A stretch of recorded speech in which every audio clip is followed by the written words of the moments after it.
The following podcast is a Dear Media production.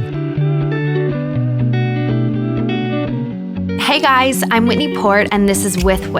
A lot of you may know me from reality TV, and the reality is a lot's happened since the hills. With Whit is dedicated to having real, raw, and occasionally ridiculous conversations with the people who have had a profound impact on me. Life-changing moments, life-changing people. Because on With Whit, very little is off limits. Hi everyone, welcome to With Whit. My guest today is Ryan Manion, a truly inspiring woman who is helping others who have experienced loss navigate through their life of grief. Ryan Manion has dedicated her life to supporting our nation's military, veterans, and families of fallen heroes. She is inspired by the character, leadership, and sacrifice of her brother, First Lieutenant Travis Manion, USMC, who made the ultimate sacrifice in the Anbar province of Iraq while drawing fire from his wounded comrades on April 29, 2007. Serving as the president of the Travis Manion Foundation since 2012, Ryan leads a national movement focused on assisting veterans and families of the fallen to take the step in their personal journeys and inspiring the next generation of leaders. She's here today to talk with me about her heartfelt new book, The Knock on the Door, 3 Gold Star Families Bonded by Grief and Purpose. Here is Ryan Manion. Hi. Hi, how are you? Good. This really spoke to me when I first heard about you. I was intrigued just because I'm constantly going through my grief journey. I lost my father 6 years ago, and it's something that I talk about very publicly because it is something that a lot of people don't necessarily want to talk about because they fear that they are then the downer. Yep. I wanted to hear about your story, hear what drove you to write this book, and then tell us a little bit about the book and how it's actually about 3 different women's perspectives about grief. Absolutely. I lost my brother on April 29, 2007. He was serving in Iraq. He was on his 2nd tour of duty in Iraq. I always say I was very naive to the fact that anything could happen to him. Of course, at the time, it was the height of the Iraq War, and I knew that service members were dying, but I kind of put this wall up to think it's not going to be my brother. You know, there's thousands and thousands of men and women over there. It's needle in a haystack type situation. Unfortunately, it was. And hearing that news, it was devastating, and it really changed the trajectory of my life. And so I wrote the book with my co-authors. Both of them lost their husbands in Afghanistan.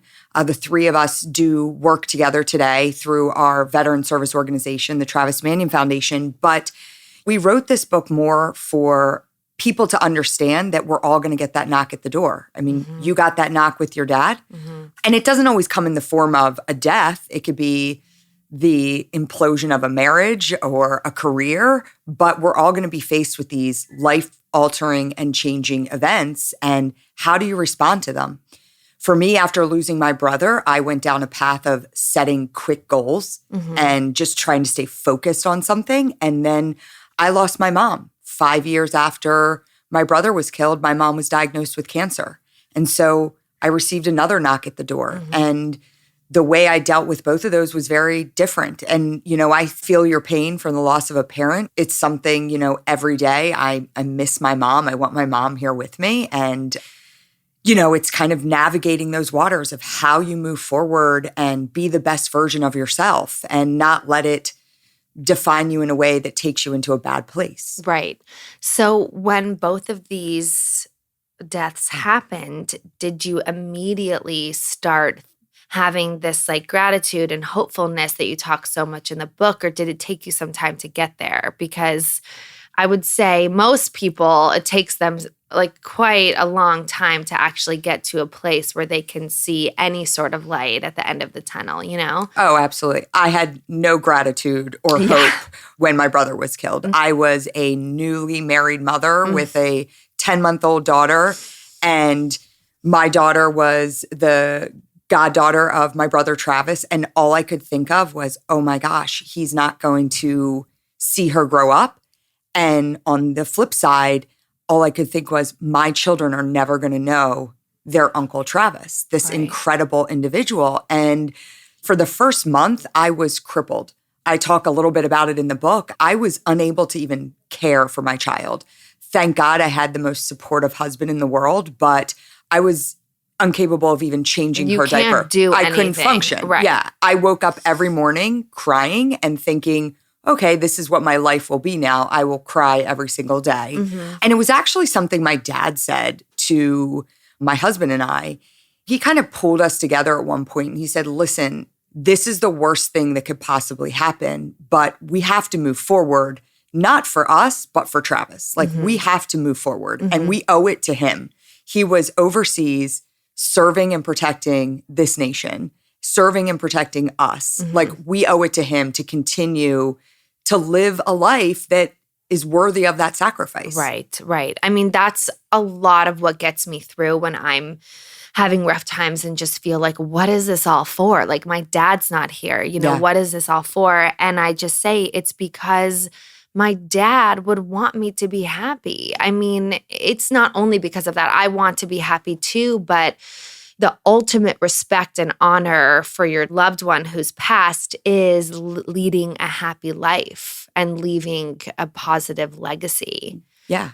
It is important to get there, but for those of you who have just lost someone, expect it to take some time for you to get there. Yeah, I always say that grief is a process. It's a journey. And, I unfortunately have become for my surrounding friends like the go-to person when they lose someone. Like, okay, well, tell me how to do this. What would Ryan say? Yeah. And, I always say like, I thought for a long time that after my brother was killed, that I was going to wake up one day and that pain would be gone. I just thought, okay, I just got to battle through until it goes away. And what I've come to realize is it doesn't go away. It never goes away. You learn to live with it and it changes and it manifests. But I'm very quick to tell people like, you're going to grieve for the rest of your life. And that's okay. But that shouldn't take away from living as well. Right. Then that's definitely something that I also tell myself that someone told me when my dad passed away was that the sadness that you feel, the depth of the sadness and the intensity of the sadness that you feel will always be the same, but it may come and hit you less and less over time. So, in the first month when you're just like crying nonstop every day, maybe the second month, it's like 5 times a day. And then the third month, 3. And it slowly progresses where it's not what defines you anymore. It's just something that makes you have a new perspective on life and sometimes even a positive way. One of the things that I was reading in your book was how there are so many things that maybe you wouldn't necessarily have done or accomplished had your brother still been here.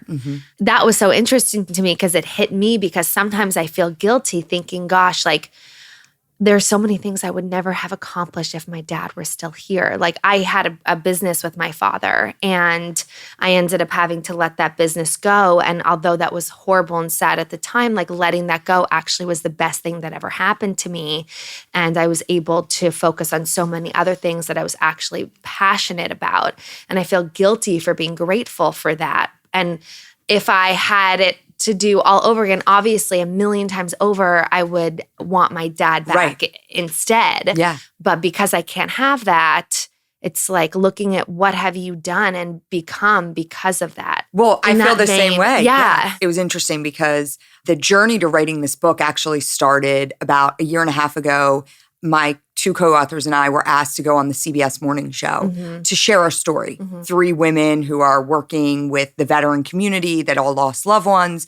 And, we were approached after that piece to write the book through a literary agent. But during the interview, I said something along the lines to the woman interviewing us. I said, I feel blessed every day to wake up and have the opportunity to do the work I do. And then I kind of caught myself and she was like, blessed. That's an interesting choice of words given what you do is a result of losing your brother. Right. And I was like, well, yeah, it is. And I would give it all away, like you said, in a second. But I'm blessed that I do have that opportunity to continue his legacy in some way. You know, before Travis was killed, I owned clothing boutiques, and I graduated from college and I knew exactly what I was going to do. I had taken out small business loans. I was opening men and women's high-end clothing boutiques in Jersey and Philadelphia. And opened them up and loved it, was successful at it. It was actually on the day Travis was killed, when I got the call that he had been killed, I was signing the lease to another location. And I'll never forget, I had just got a new delivery. You know, I went back to work after he was killed. I kept running my businesses. And it was one day I got in a delivery of new jeans and I was taking them out of the box. And something that would have brought me so much joy previously, I was so excited about it. I was like, I felt empty. Right. And I'm like, does absolutely nothing. Yeah. For me. I said, I feel nothing in this. And within 2 months, I had closed all my businesses. And I said, I can't do this anymore. It does nothing for me. It's not bringing me joy. It's not bringing me purpose or passion. And I went from there to feeling like, okay, I have to serve in some way. So I ended up going to work for the government. I found out quickly that that wasn't for you either. But in my head, I was like, okay, I'm not going to join the military, but if I work for the government, maybe that's service. Yeah. But at that point, after a couple of years of working with the government, our organization had grown exponentially. And it was time for me to be able to go there full time. I started working side by side with my mom. And it was for the first time where I felt whole again. Wow. And I felt like this is what I was meant to do. Wow. That's really amazing. Yeah. And now a word from our sponsor. I have been a fan of Warby Parker forever. They make such great glasses that are super, super quality and really, really on trend. They create boutique quality eyewear at a revolutionary price point. Warby Parker was conceived as an alternative to the overpriced and bland eyewear available today. Prescription eyewear should not cost you more than a plane ticket or a new iPhone. So by circumventing traditional channels and engaging with customers directly through their website and retail stores, Warby Parker is able to provide high-quality, good-looking prescription eyewear at a fraction of the price. Their aesthetic is very vintage-inspired with a little contemporary twist, and every pair is custom fit with an anti-reflective polycarbonate prescription lens. One of the great things about Warby Parker is how they give back. They are really a company with such a great purpose. Almost 1 billion people worldwide lack access to glasses. This means that 15% of the global population cannot effectively learn or work, which is crazy because glasses were invented 700 years ago. We really should be on top of this. Warby Parker partners with nonprofits like Vision Spring to ensure that for every pair of glasses sold, a pair is distributed to someone in need. They really believe that everyone has the right to see. So I did the free home try-on program, which you guys all must try. You order 5 pairs of glasses and you try them on for free for 5 days. There is no obligation to buy. It ships free and includes a prepaid return shipping label. Out of the 5 glasses I got, 2 of them worked, which is like a really great success. Head to warbyparker.com/withwit to take the quiz and order your free home try-on. Also, they are introducing something called Scout by Warby Parker. They're comfortable, breathable, and affordable daily contact lenses. They're made from a super moist material that resists drying for lasting hydration and comfort. You can order a trial pack that includes 6 days worth of contacts for only $5 and then receive $5 off your next Warby Parker order. Learn more at warbyparker.com/withwit. Again, that's warbyparker.com/withwit. And now back to our chat. As a parent, do you ever wish someone could just whisper some realistic and trustworthy support in your ear and not make you feel awful for not having all the answers? Well, that's what I'm here for. I'm Dr. Eliza Pressman, developmental psychologist, parent educator, clinical professor, and I'm a mom. My goal is to make your parenting journey less overwhelming and a lot more joyful. Please join me every Friday for new episodes of Raising Good Humans. There's a story in the book about your friends and family dedicating themselves to training for the Marine Corps Marathon. And that was within a year of your brother's death, Yes, right? yes. So Why was setting and achieving that goal so key to finding peace of mind for you? I mean, I cannot even imagine getting myself up out of bed like that year. Well, I'll tell you, it was not by choice. Mm-hmm. My brother had actually signed up to run the Marine Corps Marathon with my dad. Okay. He called my dad from Iraq and said, let's run the Marine Corps Marathon together. And my dad had actually run a few marathons, but at this point he had like hung up his marathon shoes, at least, not running shoes, but marathon shoes. But he said, when your son calls you from Iraq and says, run the marathon with me, you're going to do it. So we were sitting actually this was literally within a few weeks. We're sitting in at my parents' house. There's still a lot of people around. And my dad said something along the lines of, I don't know what I'm going to do to move forward, but I know the first thing that's going to happen is I'm going to run that marathon for Travis. Mm-hmm. We've both signed up. We were going to do it together. I'm going to do it. And I always say it was like a scene from a movie because literally the person next to him was like, I'm running it with you, Tom. And then it like went around the room and it was like 20 people like, we're all in. Oh and my God. I was the last one and I had my head down. You're like, now I guess I have to. I'm staring at the carpet like, I'm not running a marathon. And I looked up and all eyes were on me. I just said, okay, I'm going to run the marathon. Yeah. Not knowing what that meant.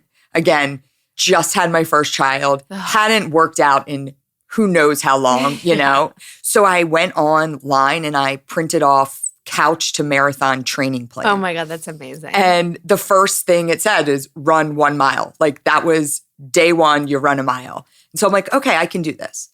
So I went out, I ran a mile and I thought I was going to throw up. I mean, I got done. I'm like, there's no way I can run a marathon. This isn't happening. Yeah. But then I like took a step back and it was actually somebody said it to me.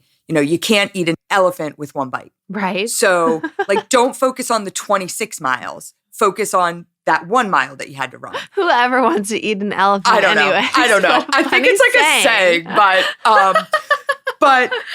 it was that idea of like, okay, this gave me something. And I don't know if you experienced this after you lost your dad, but like you have to like throw yourself into something and focus on something. And so it was a little bit less for me about running the marathon, but it was something for me to say, this is what I have to do today. Yes. The nice thing about it is, and I think what got me through is Travis's iPod had come back from Iraq in his footlocker, like his big chest. Yeah. And so I got to listen to all the music he was listening to when he was over there. Yeah. And so every morning I woke up excited to put that AirPod and feel connected to him. Yeah, and say, like, okay, what were you listening to? Yeah. And hear all these songs. And so each day I just focused on what I had to do that day. Yeah. And I really think from a mental standpoint, just that idea of that focus, but also from a physical standpoint, getting out there. And I felt definitely the physical activity helped a lot with my mental perspective as well. Yeah. I mean, I think that that's really good advice. Like you talk so much about this notion of living life with intention, like having an intention. And I think that is so important because you don't want people to say like, just be happy, just be positive, like think on the bright side, like look at the silver lining. Those are things that I think can really annoy and upset someone that's grieving. Yep. But I think a really good takeaway is it like setting an intention and setting a goal for yourself that gives you a reason to show up for yourself and for other people. Yeah. And I really love that message in your book. Okay, so I want to get into some quotes from your book that I really loved and that spoke to me, and we can just like dive into them a little bit deeper.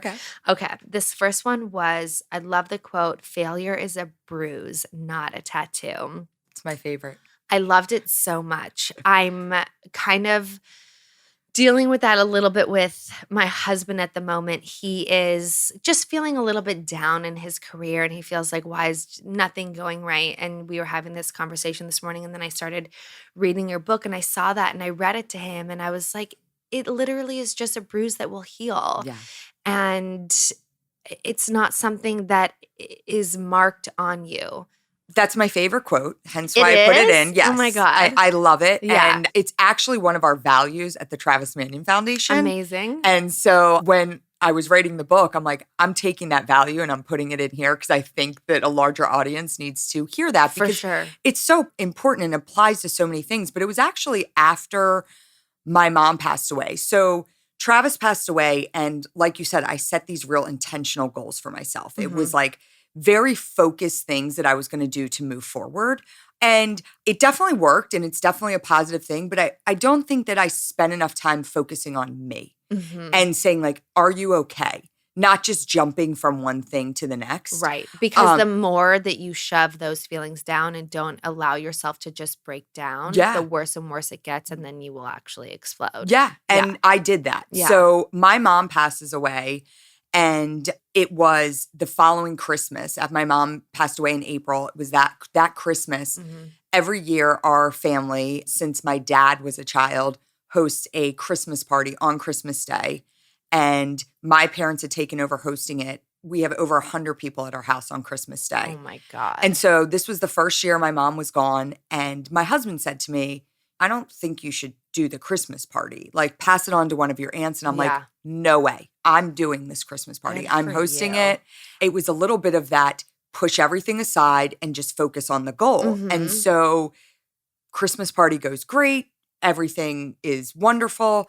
And I lied down in bed that night and I had a massive panic attack. Oh my God. Okay. Like, I always say, like, I thought if you had asked me before that if I had ever had a panic attack, I would have said, oh yeah, of course. But until I had that one, I was like, no, I never actually had a panic attack. And and I rolled over to my husband. I said, I'm dying. I'm I'm freaking out. Yeah. And I talk a little bit about in the book, but he actually said, shut up and go to bed. And for me, looking back, like, I needed him to say that because if he would have said, oh my God, you're dying. Like, You maybe would have panicked. Yeah, more, it would have been a whole thing. Yeah. But I woke up that next day and I realized, like, something's not right. Like, I'm not okay. And I haven't fully dealt with things. But I was so afraid of feeling like I had failed.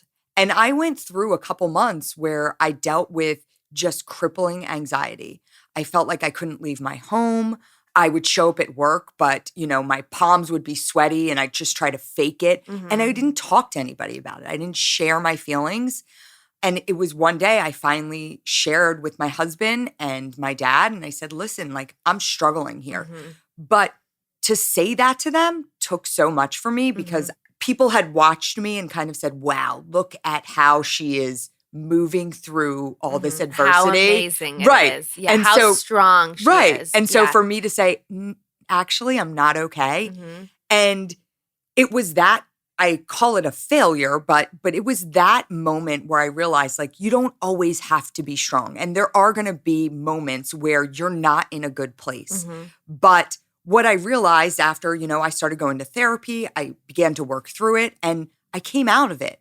And I realized that it was just a moment in time. And as the quote says, like, failure is a bruise, but like the next, and when you talk about these ebbs and flows in your life, what you have to realize is that these down points are quickly to be followed by the high ones. Right. And if you know that life is just like that, it makes the points and times, the failures, the low points in your life a little bit more palatable, where like, hey, listen, I just got to get through this. I've got to grin. I've got to do what I need to do to work myself out because there is a silver lining there. Right. No, I think that's so important because sometimes you can get really into a bad rut and you're just like, oh, things are never going to change. Yeah. I'm never going to be able to accomplish this, or everyone just keeps saying no to me and it's easy. And sometimes you like manifest nothing happening because you're just so stuck on it. But if you realize that it's just a phase, you will like even maybe subconsciously get yourself out of it. Yeah. I mean, that's what I did with my baby. Like one of the best pieces of advice someone told me when I first had my kid was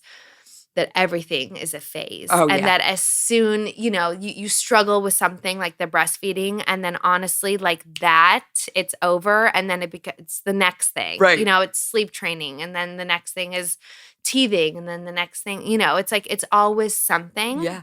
But in between those things are beautiful, amazing, wonderful moments and miracles. So, but you're in that moment. So Amy, my co-author, she just had her first child. 8 weeks old. And so she's like in it. Yes. And, it was like the first week, she's like, oh, the baby's so good. She sleeps all day. I'm like, she just hasn't woken up yet. Just Yeah. wait. And then it was like week 2. She was like, oh my God, I can't get one thing done. And I'm like, this will all pass. This will all pass. It will all pass. Just And takes a couple years. yeah, exactly. But it is. It's different phases, you know? Totally. And now, a word from our sponsor. So I can get kind of stressed out about meal planning, especially because I don't cook. Timmy loves to cook, but I don't really cook. But I do want to help a little bit, and I want to learn. HelloFresh is actually a really, really great way to learn how to cook, but also make it a really stress-free situation.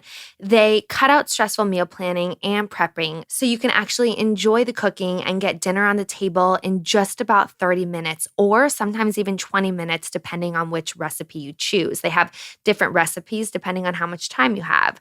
The average trip to the grocery store actually takes about 41 minutes. So that's over 35 hours a year if you go once a week. I mean, we're all about making the most of our time these days, and HelloFresh really has done the thinking for us. HelloFresh can also help you eat more sustainably. I know that's really important for my family. HelloFresh's pre-portioned ingredients mean there's less prep for you and less food waste. Timmy also he can't stand at the end of the week when we're cleaning out our fridge, all the food that we throw out. It's just a really gross feeling. So the packaging HelloFresh uses to ship your food is almost entirely made from recyclable and or already recycled content. Their carbon footprint is 25% lower than store-bought grocery-made meals. Besides just dinner, you can also add extra meals or lunches to your weekly order or throw in yummy sides and desserts like garlic bread and cookie dough. Cookie dough is one of Sonny's favorites. I mean, he's obsessed with cookies. You can also easily change your delivery days or food preferences, or even skip a week when you're traveling or just feel like doing something yourself. Also, there's something for everyone, including low-calorie, vegetarian, and family-friendly recipes every week. They also have more 5-star recipes than any other meal kit, so you'll get something delicious. If you guys want to take advantage of this amazing offer, go to HelloFresh.com/withwhit10 and use code withwhit10 for 10 free meals, including free shipping. Again, that's HelloFresh.com/withwhit10 and use code withwhit10, that's withwhit10, for 10 free meals, including free shipping. And now back to our chat. Okay, the next quote is, this one was really powerful. You may have to give a little context, but remarriage doesn't eliminate the pain of widowhood. Recovery doesn't cancel the pain of illness or addiction.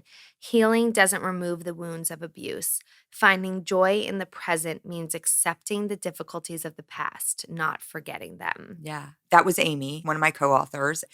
So Amy lost her husband 3 years after my brother. And Amy's husband and my brother were actually best friends. Okay. So they were roommates in college together and died 3 years apart. Wow. One in Travis in Iraq and Brendan in Afghanistan. Mm-hmm. And after Travis was killed, Amy and Brendan were there for our family in a big way. And losing Brendan 3 years later, it was beyond tragic. It was, how does lightning strike twice? Mm-hmm. It was unbelievable. It's hard to have hope in anything at that point. Yeah. And, Amy went for a long time just trying to find out, and I can't even imagine, I lost my brother, but she lost her life, her future. Mm-hmm. And she struggled for a while on what her future was going to be and where she was going to be. And she finally accepted that she could find love again and that the love was not going to replace the love she had for Brendan. And 2 years ago, she married an awesome guy. Aww. And I love what he said at the wedding. I was her maid of honor and I was standing there. And he said, the person that you are today, because you went through what you went through with Brendan, is the woman that I love.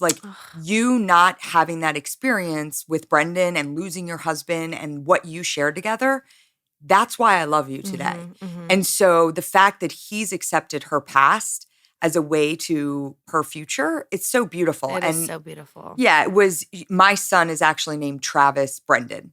Aww. And Amy's brother-in-law, Brendan's brother, had a son the same age as mine, and his name is Brendan Travis. And so Travis, Brendan, and Brendan Travis were the ring bearers at Amy's wedding to her new husband, Joel. And they came up and they were, 3 years old and they were wearing their chucks and little tuxes. And they came up the aisle and there was Joel standing at the end of the aisle with his hands out and giving them high fives. And I just thought, what a beautiful story to see what a big part Brendan is of what's happening today, but also what an incredible individual Joel is that he has accepted this whole story into his life too. It is so true. Yeah. I mean, our partners deserve so much for how much they have put up with us. I mean, my husband moved to Los Angeles and then literally, I think 2 weeks after he moved here, because we were dating long distance for 6 months. My dad got diagnosed with cancer, and then my dad was sick for a year, and then he passed away. And I always think, God, like, you really fell in love with this person pre my dad dying. This happy-go-lucky, really positive, confident woman, and I mean, the next couple of years were so hard on us because I was kind of a different person than who he fell in love with and who he moved to Los Angeles for. Yeah. But he loved really so much the core of me that he was able to obviously stick through it and stick by my side. But I love this quote so much just because it's not about just changing things and moving on and like replacing something. Right. And I always tell that to my mom too, because I so desperately want her to meet someone. Like she may never love someone the same way that she loved my dad. She won't. Like their love was, right. not no one could have a love like that. But it doesn't mean that a different kind of love can't still be amazing. Yeah. Yeah. Okay, the next quote. So this was also in reference to, I think, your friend losing her husband. It says, anyone's dreams can be ripped away in an instant. And believe me, it hurts like hell. I'm not going to pretend it doesn't, but dream away. The joyful anticipation those dreams bring you will far outweigh the pain their absence leaves behind. After all, anticipation is half the fun. And I think this is such a motivating, amazing quote for when you're feeling so down and you can't get out of that rut.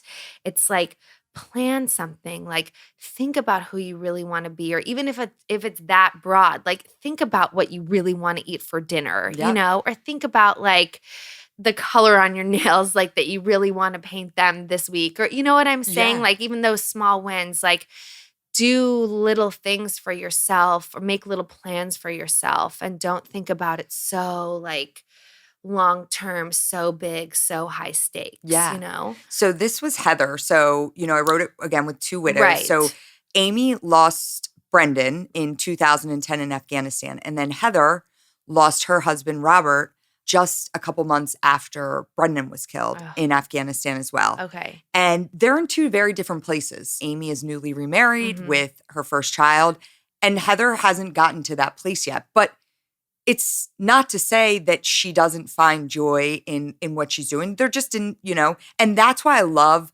the different stories that the book shares, because it's not just one woman's journey. Right. And it shows like, hey, there's three of us and we all did things actually very differently. And there's no right or wrong way to do it.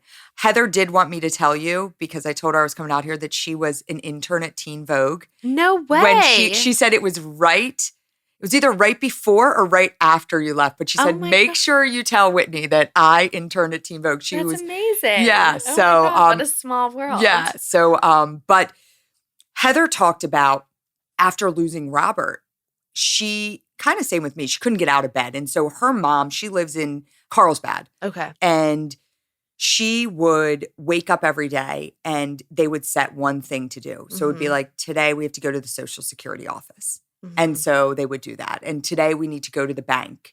Today we need to go to the Verizon store and update the phone plan. And she said a lot of times it was me waking up, taking a shower, going and doing that errand, and then coming back and falling into asleep. Bed all day. Yeah. And she said, and then it started to be like, okay, now I'm going to have lunch with a friend. And so she said, finally, I started to look forward to those things. And I realized like, it's okay to anticipate and be excited about things after a loss. Another thing I love that she talks about is that she used humor to kind of get her through after. That was one of the things I was gonna. Yeah. So she focused a lot on that. on humor. And she tells this great story. You know, the military is very regimented. There's a lot of protocol involved.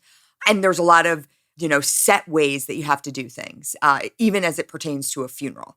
She shares the story about how she was in the funeral home and she's sitting next to her brother-in-law, Robert's brother, who's also a Marine. And the funeral director gives her this leather-bound book with a big red, white, and blue eagle on it, you know, the guest book, and said, well, clearly you must use this book because it's so patriotic. And she's thinking in her head, like, this is so stupid. Like, Robert could care less if he had a book with a red, white, and blue eagle on it. Like, I don't care what people write their names in. And so Rob's brother, kind of anticipating that, you know, seeing that she was getting down, he said, you know what, Heather, you know what Rob would also want? He would love it if you rode into Arlington National Cemetery on an elephant. And Heather said, like, turned to him and said, you know, I think he would. And yeah, I think I'd like to do that. Well, there's a bunch of Marines around, CACO officers. They're called casualty assistance officers. And they like overhear this conversation. And she finds out later that they had went so far to like call the Washington Zoo to get an elephant for her. And she was like, no, guys, like we were kidding. Yeah. But they were like, okay, well, we must honor this widow. She wants to ride an elephant. Right. And so they had come to her and they're like, listen, we can't get you an elephant, but the Washington Zoo has said you can come to the zoo and they will let you pet the elephants there. Thank you. And she's like, I don't care about the elephants. But she said, like, it was like in these moments of, here I am, 26 years old, and I'm talking about the guest book that you're going to sign for my husband's funeral. Like, you have to bring some levity that moment and say, like, hey, we're still who we are. And there has to be some kind of release there. Oh, 100%. The quote, because I wrote down this quote about that, was that allow yourself to find humor in even the darkest and ugliest of situations. It's a powerful lifeline when your regular coping resources like patience and gratitude are depleted. Also, laughing is far more fun than crying. Yeah. Yeah, so sweet. I think this is getting towards the end when, you know, you talk about trying to think about memories of them, like really trying to hold on to those memories. And even if as it gets harder and harder to remember those things, you say that reminders of our difficulties and sadness are everywhere. We don't usually have to look too hard to find them. But the fact is, reminders of happier times are everywhere too. And we can feel reassured by them and take pleasure in the little gifts of joy they bring to us when we need them the most. Sometimes, however, we have to be much more intentional about seeking out these little signs. Yeah. And that really was so important to me. I mean, the day that I got married, it was really hard for me. I was torn in a million different directions because it was supposed to be the happiest day of my life, but my dad wasn't there to see it. And then in the sky, right before I was about to walk down the aisle, there was in the sky made out of clouds, like it said I, heart, and then you. Oh.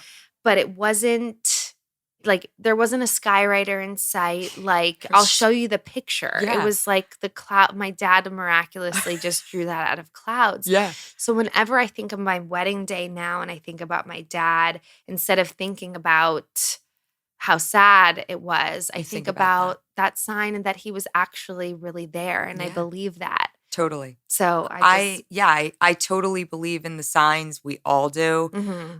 You know, and I always say it's interesting because I have a friend who lost her husband in a bicycle accident. He was doing a charity bike ride in Washington, D.C. and was hit by a car. Oh, my God. And it was tragic. And it was after Travis. And again, I drove and I was right there with her. And I was like, okay, I'm going to help you through this. And she said people were like not saying stuff to her in the aftermath. They weren't kind of reaching out to her and they didn't know what to say. Mm-hmm. And she finally like put this message out like, listen, you guys reminding me that Jake died, like I never forget it. Right. So it's like, don't think that you not bringing up Jake is going to make me forget that my husband died, you know? 100%. And, but we always talk about these signs. So when I ran the marathon, I'll flash back to when I was in high school, Travis and I were at a party. We were running from the cops, actually. And I fell. And I fell as we were running. There was like 100 kids running from the cops. And we live in like outside of Philadelphia. There was cornfields. We're running through cornfields. And I cut my leg really bad. But of course, I didn't go to the hospital because I couldn't have my parents find out I was running from the cops. Yeah. So I have like a nasty scar on the front of my shin. And it's always bothered me. And I've gone back and forth like, I should really get that taken care of. But I was running that marathon and I got to mile 19 and I had a mental breakdown. I was like, I'm done. I can't do this. And you start playing this game in your head where I'm like, I just ran 19 miles. Travis would be so proud. Right. I don't really have to finish. To do the rest of it. Yeah. And I just happened to look down and I saw that scar on my leg. Oh my God. And it was like, Travis made me look at that scar Mm-hmm. and it was this, keep going. Mm-hmm. And so I finished it. But we talk about these little signs all the time. And Heather shares one where she walked into a thrift shop and she was looking around and there was this really cute like tumbler set and the one cup said like yours, the other cup said mine, and then the little picture said ours. And she said she saw it and she said, if had before Rob, she would have totally bought that because it was just so cute and kitschy. And she said, but seeing it there totally depressed her. Mm-hmm. And she was like, oh my God, like I don't have a yours and mine Mm-hmm. and an ours. Mm-hmm. And she said at that moment where she said, I literally started to cry and then our wedding song came on. Oh like my God. it was like Full body chills. Yeah, Jack Johnson comes on in a thrift shop. Like and the 99 cent store. Yeah. And she was like, okay, this is random. And that was Rob saying like you're okay. Yeah, I'm here. Like, yeah. Yeah. I'm here in some capacity. Yeah.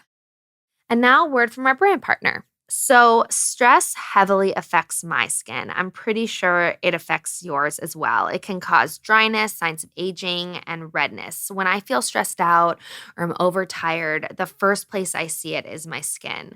The good news is Sephora's got your solves. You can keep your skin concerns in check with Sephora's skin-saving lineup. Their stress-free skin plan for you in 2020 is this. Okay.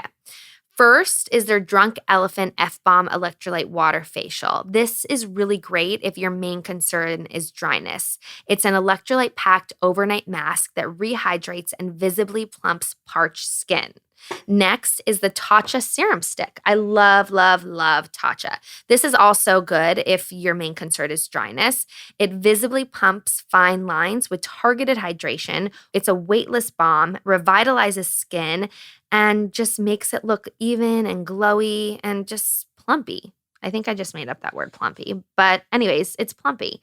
The next product is also for dryness, and this is the Dr. Barbara Sturm Glow Drops. Dr. Barbara Sturm makes amazing products.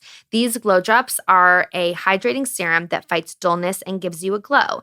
It refines the look of pores and contains purslane and hyaluronic acid, which anyone will tell you is perfect and like the thing that you need for dryness.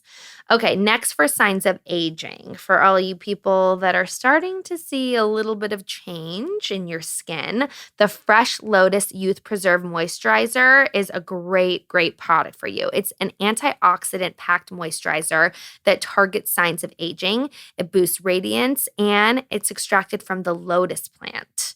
Really, really, really nice product. Then is the Dr. Dennis Gross Stress Rescue Super Serum. This is also for signs of aging, and it's a radiance-boosting serum with superfoods and niacinamide, which fights visible signs of aging and supports collagen levels.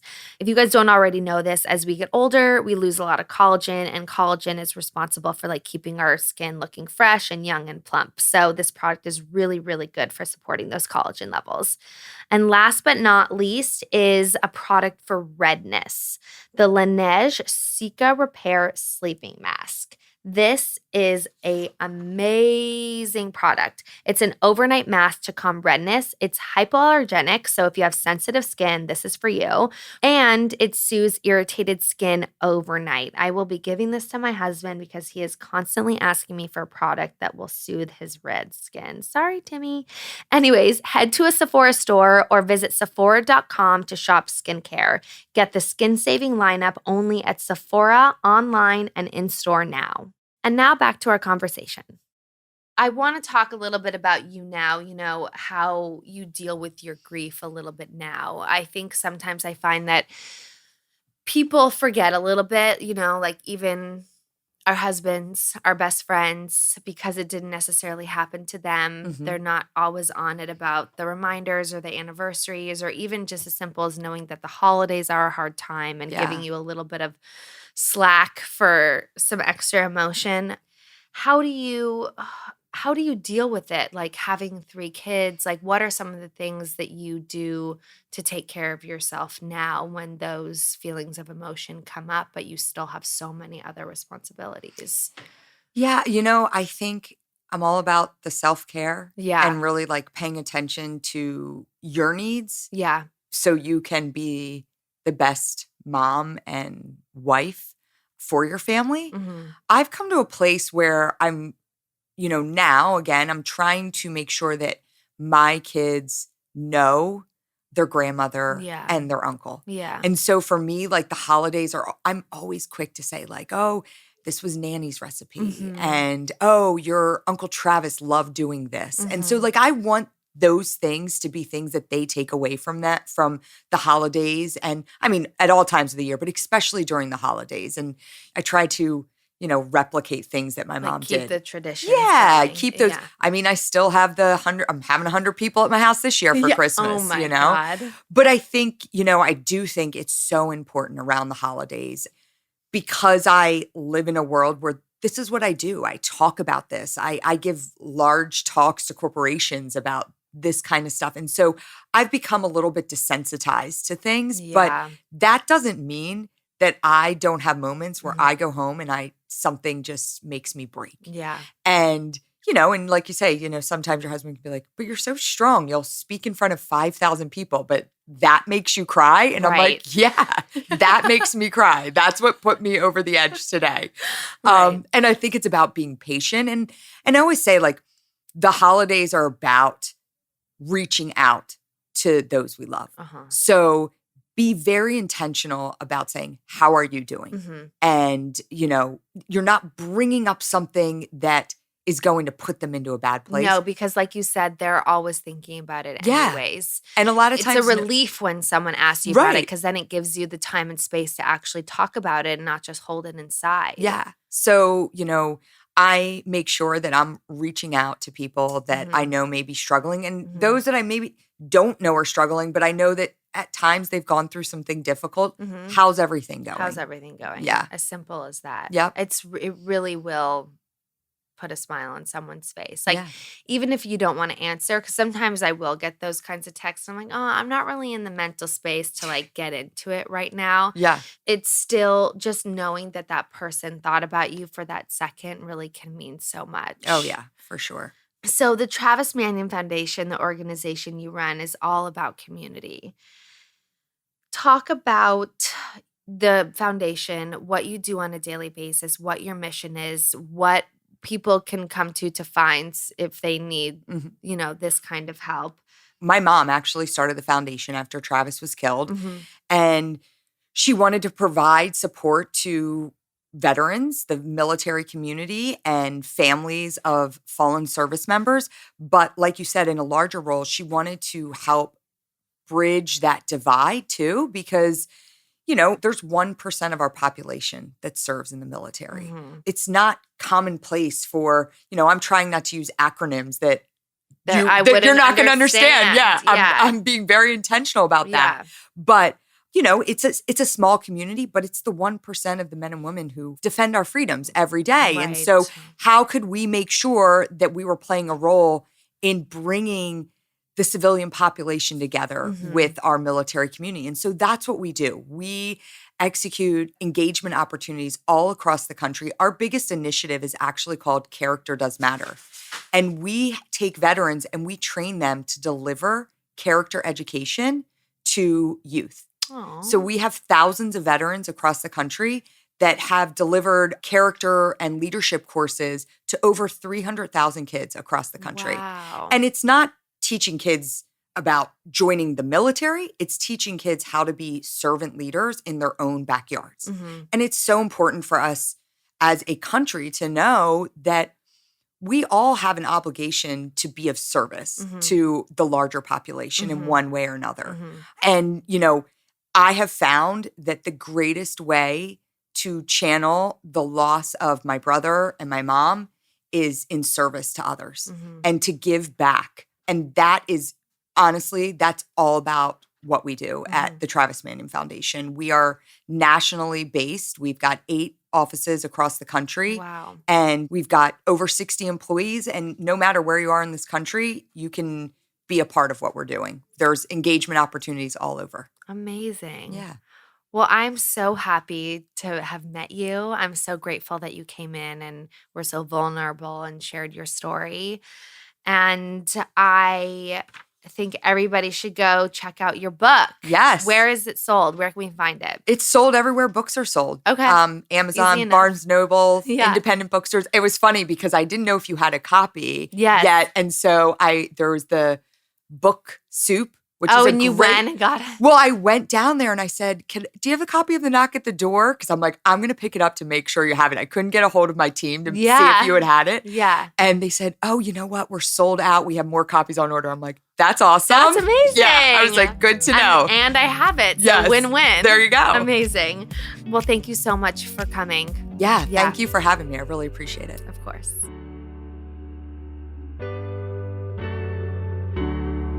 Thank you guys so much for listening. I hope you loved this episode. Don't forget to subscribe, rate, and review. I'd love to hear what you think and anything more or even less you'd want to hear about. Tune in every Tuesday for a new episode. If you want to know more about what I'm up to, you can find me on Instagram at Whitney Eve Port, my website, whitneyport.com, and my YouTube channel, Whitney Port. Peace in the streets.